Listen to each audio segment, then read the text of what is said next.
Hi there and welcome to this short accident investigation course. There are a few things that we want to achieve by the time you finish this short course, and they are as follows. Understand the obligations of employers when it comes to incident and accident investigation. Give you the confidence to get involved in workplace incident or accident investigations so that you can learn and improve from adverse events. Once you master it, you'll be making a significant contribution to creating a safer workplace into the future. Why complete an accident investigation?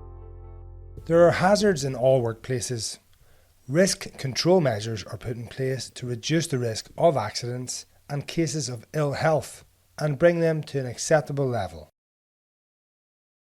If an adverse event does occur, it may indicate that existing risk control measures are inadequate.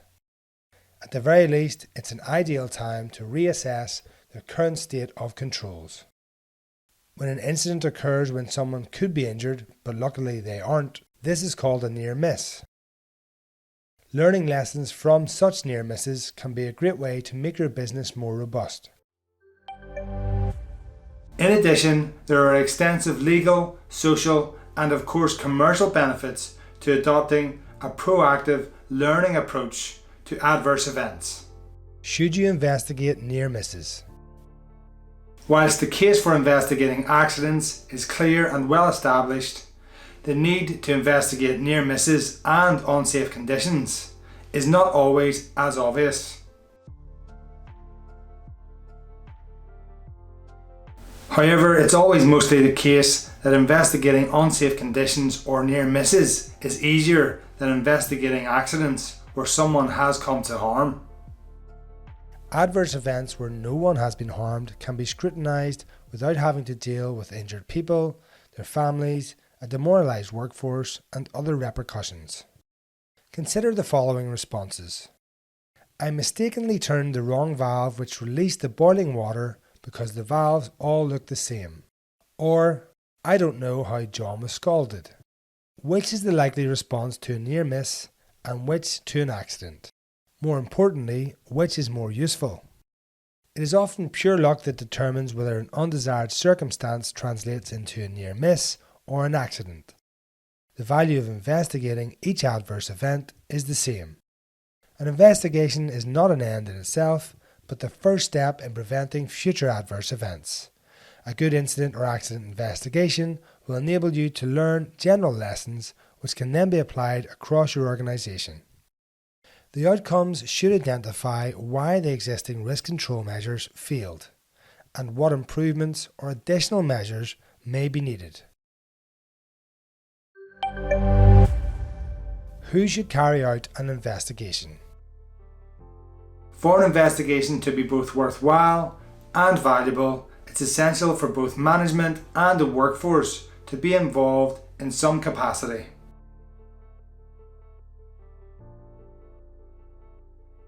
Representatives from all levels of the business can be involved, and this should be judged upon the level of the investigation that's required and of course the size of the business itself. The selection of the investigation team members should take into account their ability to be objective, non-biased, and to have the technical ability to interpret the relevant information for the case. As well as often being a legal duty depending on the circumstances, it has been found that where there is full cooperation and consultation with union representatives and employees, the number of accidents is around half of that of workplaces where there is no such employee involvement.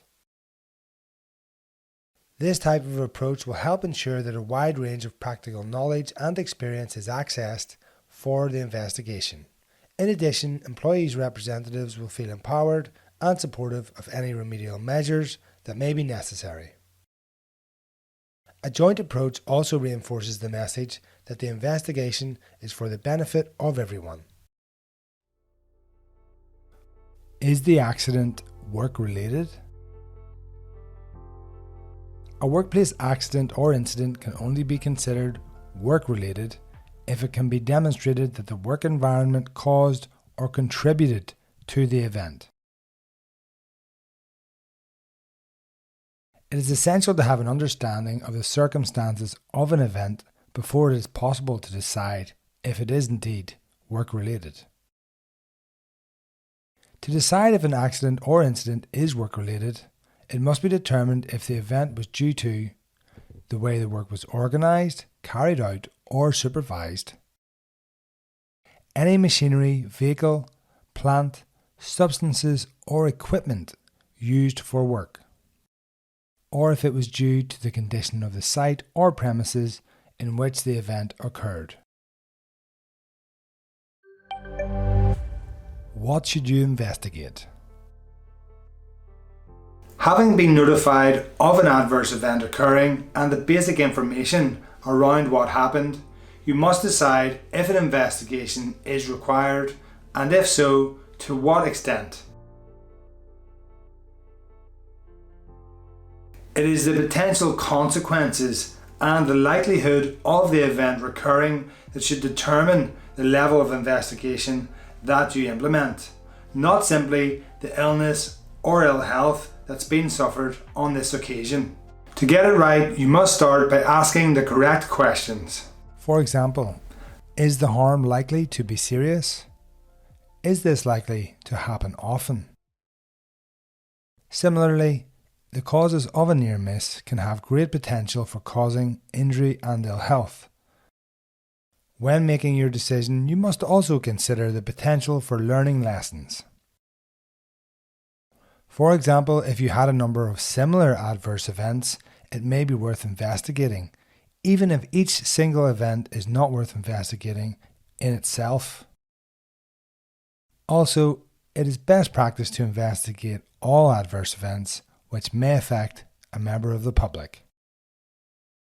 Of course, not all adverse events need to be investigated to the same level of detail. Incident and accident reporting protocols. Depending on the business you work in, there may or may not be accident reporting protocols already in place.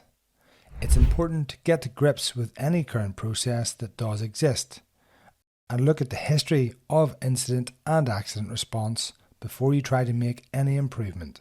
For clues on how you might want to approach your accident investigations, check with the applicable enforcing authority for your business. This will typically be the local authority, for example the council, or the regulator, for example the Health and Safety Executive in the UK. And which one it is will depend on the type of business.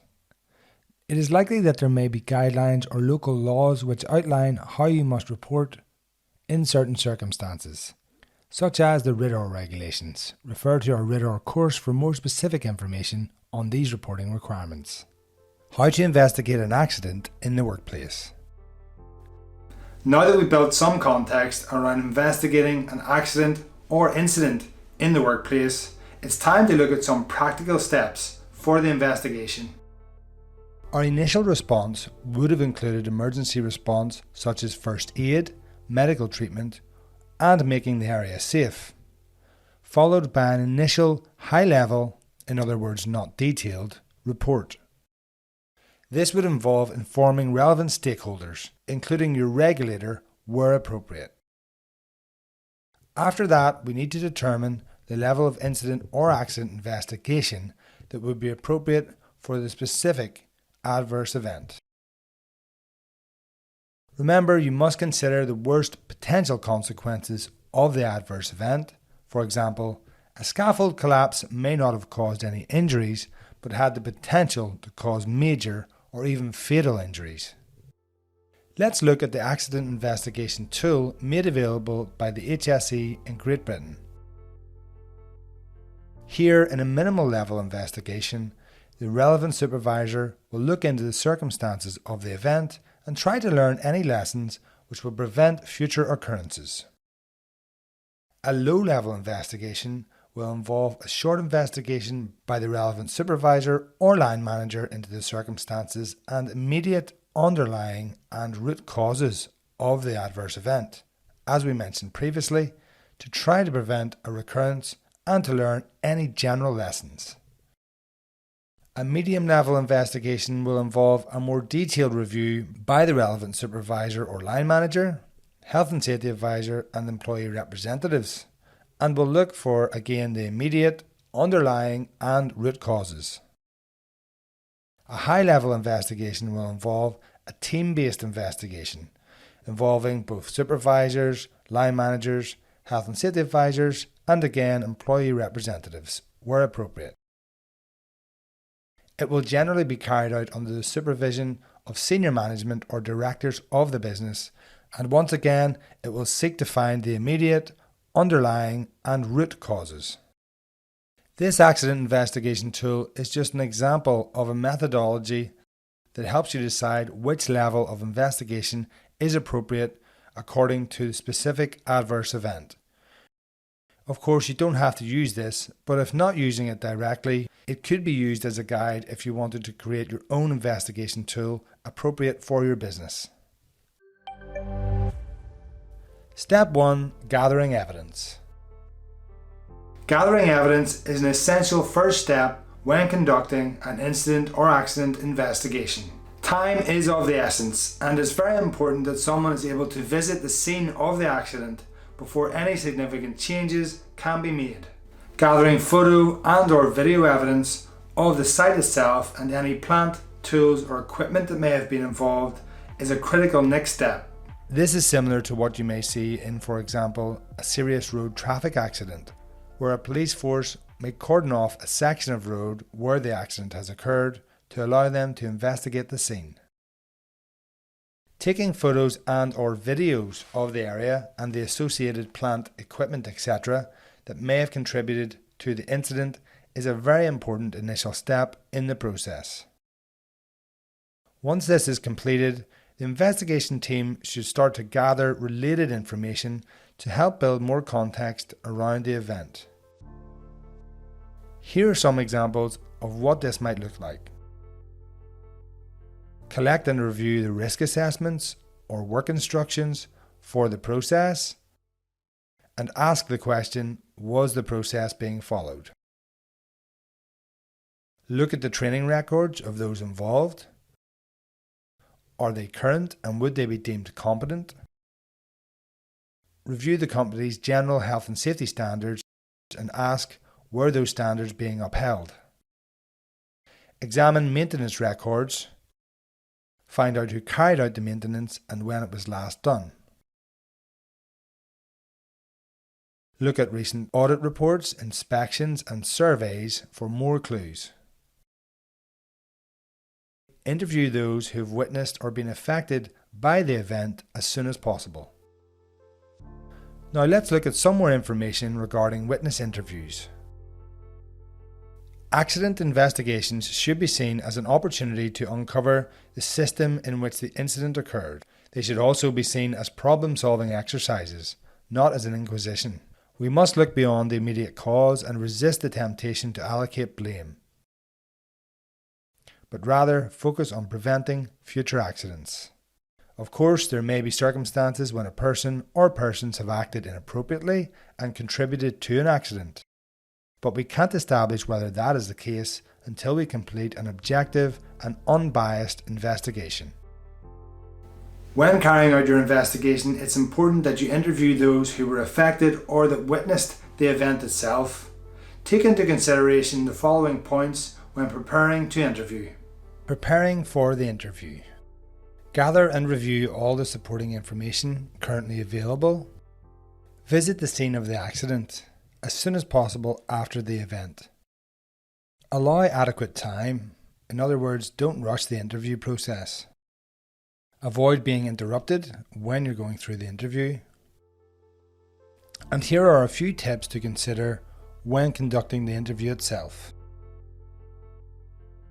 Try to put the person at ease. One way to achieve this is to start the interview by asking questions which can easily be answered. Ask what happened. Try not to interrupt the interviewee. Avoid asking leading questions. In other words, where you suggest the answer as part of the question, or make assumptions. Try to be considerate throughout the process, not sarcastic. If necessary, you can ask more direct questions to bring out the facts that you need to know.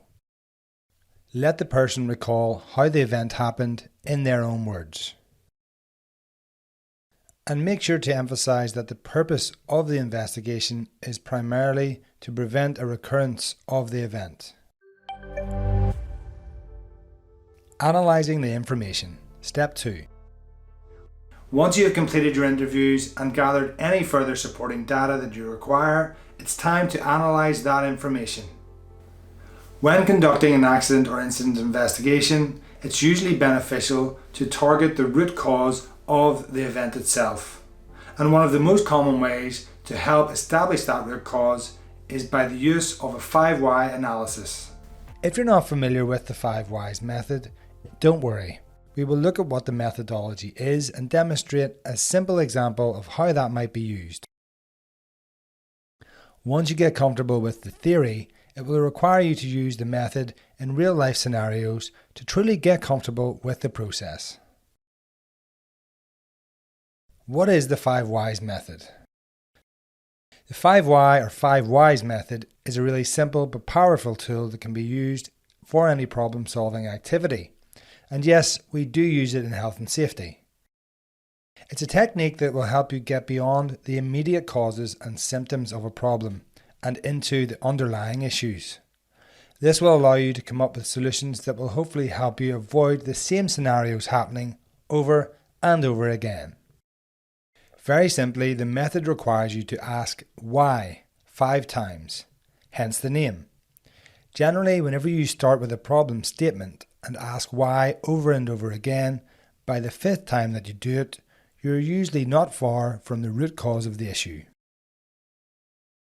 Sometimes it might only take you to ask why 3 or 4 times, or indeed it may take you more until you actually get to the root cause of the problem.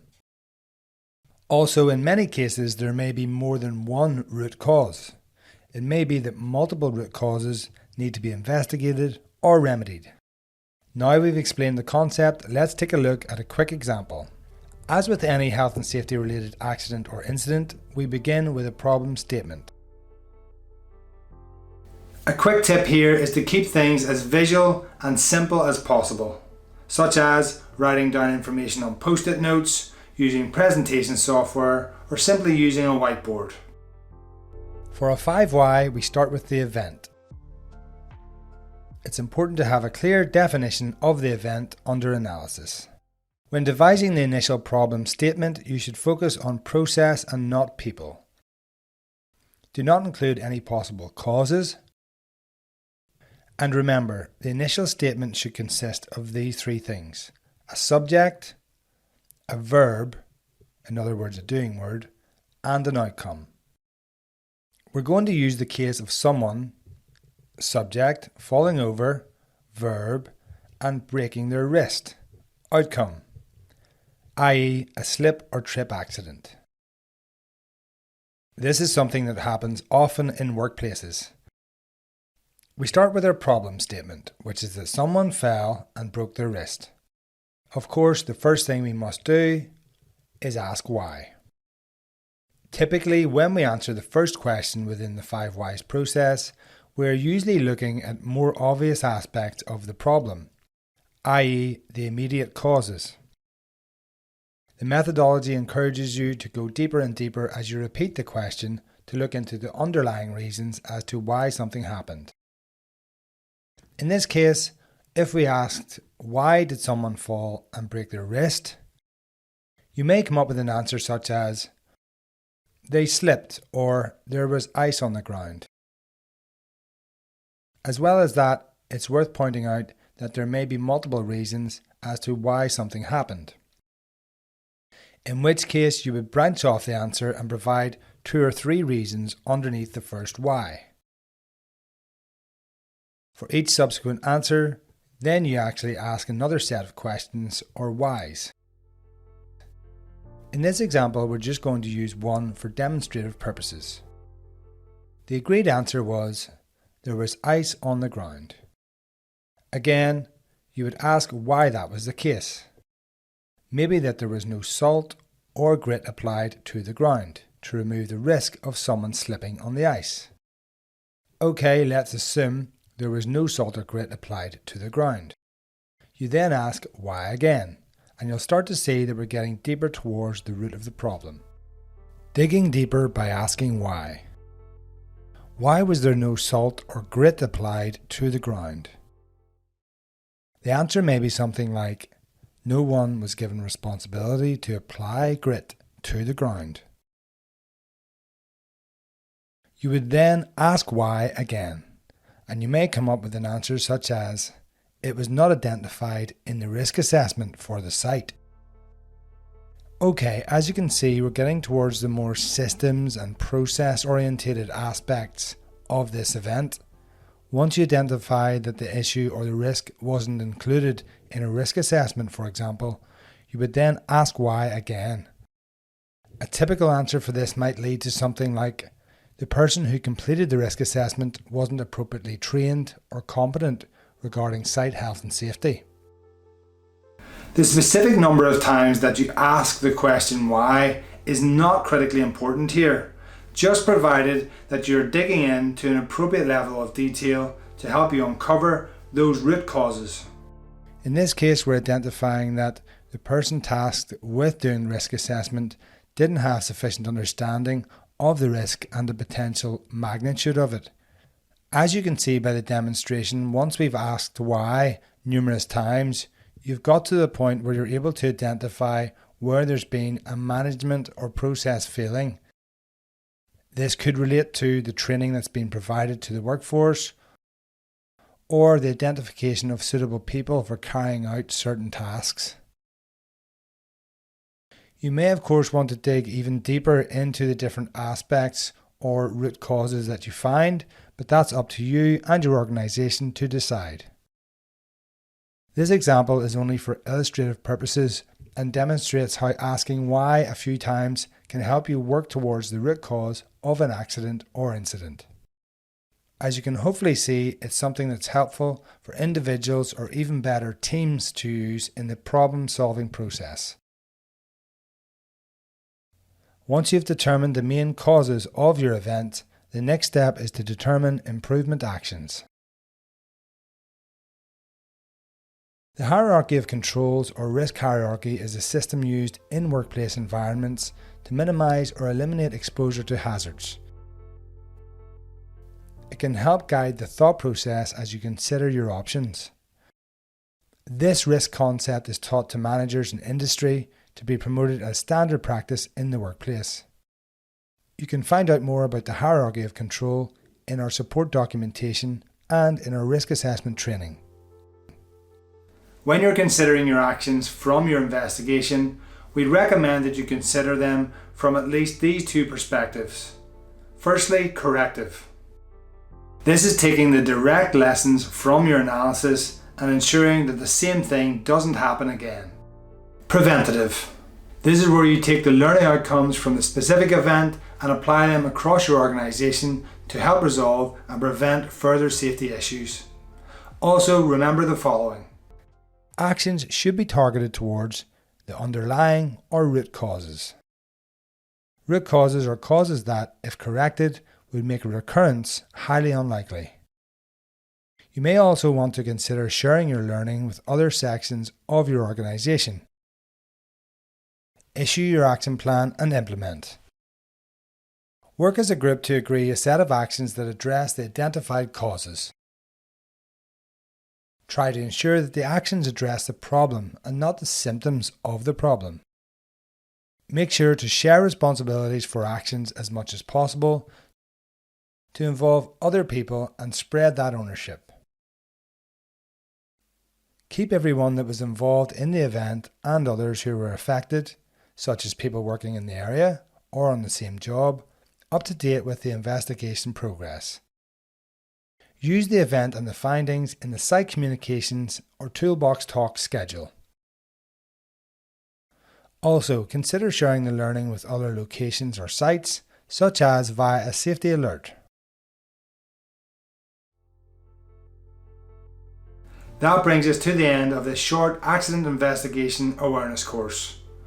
Hopefully, by going through this course, it's shown you how you can utilise adverse events to improve future outcomes. And don't forget, if you continue using that proactive approach, you'll contribute to a safer workplace into the future. Thank you for joining us.